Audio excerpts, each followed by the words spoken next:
Here with Coach Watkins after the season opener victory, 41-13. Coach, this is the offense everybody's talking about.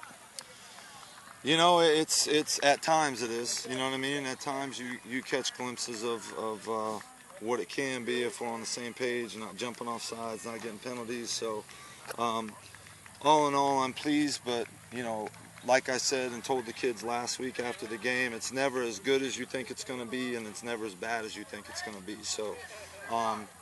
I'm proud of them. We got a win against a tough team. We were able to wear them down a little bit, I think, and pop some runs.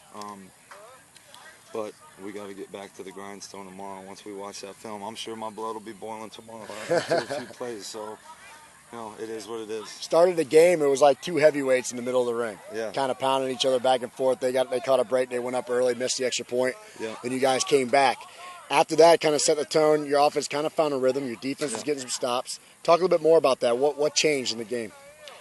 You know, they're a 3-3 stack base team, and there's just so much movement. They do so much stuff to change the eye of the quarterback. You know what I'm saying? So we just try to go as fast as we can, keep it as simple as we can, and just kind of started snapping it and giving it to the back and running our zone scheme and sorting out all that mess up front. And we were able to. They stuffed us a few times, right. But you know, sometimes with all that movement, you know, we can guess right, and we guessed right a few times early, and that kind of got us going. But really, I think the turning point emotionally, it felt like on the sideline, was obviously the defensive score. Right. So the defense stepped up, made that play, and you know, it kind of was good from there. Into the first half, it was like two heavyweights going to the 13th round looking for a knockout, and you guys were going back and forth, and then Jordan gets to the outside and makes that nice floater pass to Edwin. Talk about that. What was going through? Was that the play call?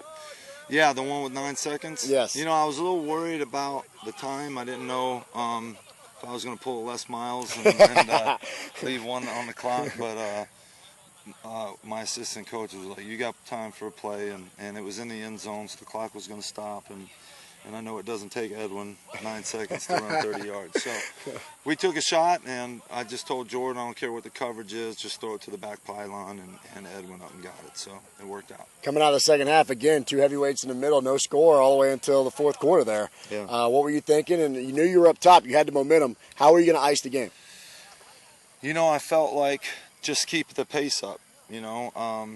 I came out and was pretty pissed at myself in the third quarter, took a couple shots on a pretty critical drive and just wanted to, you know, punch myself in the face. Missed on a post, and then we missed on the vertical. Jordan left it slightly inside.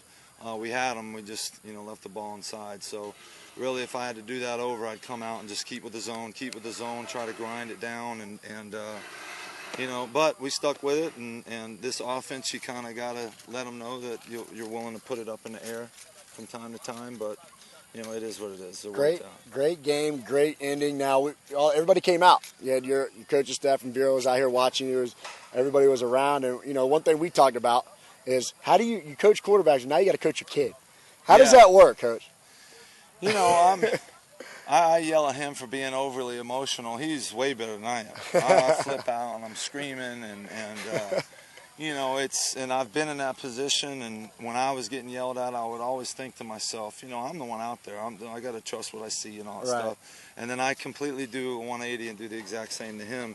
And a lot of the times our relationship is him kind of handling me and my emotions, and he's a great kid. I'm a proud dad, and obviously a never happy coach, so he'll continue to get better, and he knows that. And at the end of the day, you know, we maybe won't talk to each other for a couple of days, but maybe in day 3 we'll give a high five or something like that. Beautiful. Well, thanks for the time, Coach.